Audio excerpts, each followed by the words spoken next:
Welcome to the SMITE God reveal for Thor, the god of thunder. Thor, as famous as he is bold, is god of the thundering sky. Yet his hammer, Mjolnir, is nearly as famous as he is, and Thor will not be parted from it. Odin, the All-Father, bore many children, but none as well known nor as mighty as Thor, who had the strength to move mountains and the power to call lightning from the sky. Despite these incredible gifts, Thor's enemies were cunning, bloodthirsty, and numerous. The frost giants constantly threatened to invade Asgard, requiring every ounce of Thor's near-limitless strength just to keep them at bay.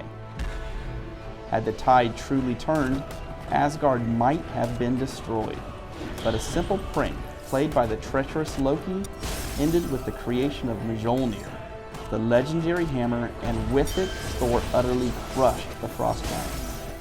In SMITE, Thor is a melee physical fighter, capable of causing serious mayhem from long distances. Thor's passive is called Warrior's Madness. He gains 20 physical power for each enemy god within 30 feet. The passive stacks up to 3 times, so Thor is encouraged to get in the middle of team fights. His first ability is Mjolnir's Attunement. Thor throws his hammer out in a line target in front of him, damaging all enemies in the path of the hammer.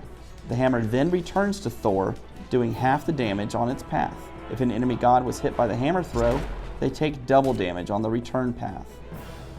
His second ability is called Tectonic Rift. Thor slams his hammer into the ground, creating a fissure where the earth rips up from the ground, slowing enemies and creating an impassable barrier. Thor's third ability is Berserker Barrage. Thor spins his hammer wildly, damaging all enemies in a close area around him. He is immune to knock-up and slows for the duration of the ability. Thor's ultimate ability is called Anvil of Dawn. After a brief build-up, Thor flies up into the air. From there, he is able to select a distant ground target where he comes crashing down, doing damage and stunning any enemies in the radius.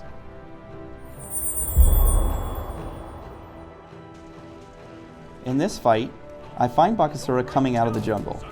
He initiates, so I fire Berserker Barrage and back out of it. I use Mjolnir's Attunement to throw a hammer and Tectonic Rift to cut off his escape. He activates his ultimate to try to bring me down, but my basic attacks end up finishing him off.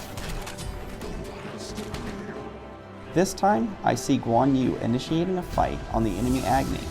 I activate Anvil of Dawn, target the enemy, and crash down, stunning him. Then I activate Berserker's Barrage to deal a lot of damage. I use Tectonic Rift to block his escape and secure the kill. In this scenario, I see Kali overextending against Sobek. I activate Anvil of Dawn and drop down to the fight.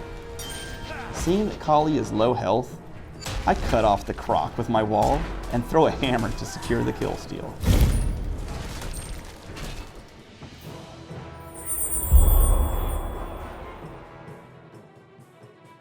Thor works best in a lane with a ranged slower or disabler. Since he is melee, he has a tough time in the early laning phase. Training Mjolnir's Attunement first allows Thor to kill minions and poke gods from range. After that, I train Berserker Barrage to help clear those early minion waves, and then another point in Mjolnir's Attunement. From there, I follow a similar ranking order, training Anvil of Dawn, Mjolnir's Attunement, Berserker Barrage, Tectonic Rift. I like to build Thor a little tanky, so I normally start off by buying rank 2 of the reinforced boots and 3 mana potions for early laning. After that, I try to get a Frostbound hammer built as soon as possible to help keep my enemies close.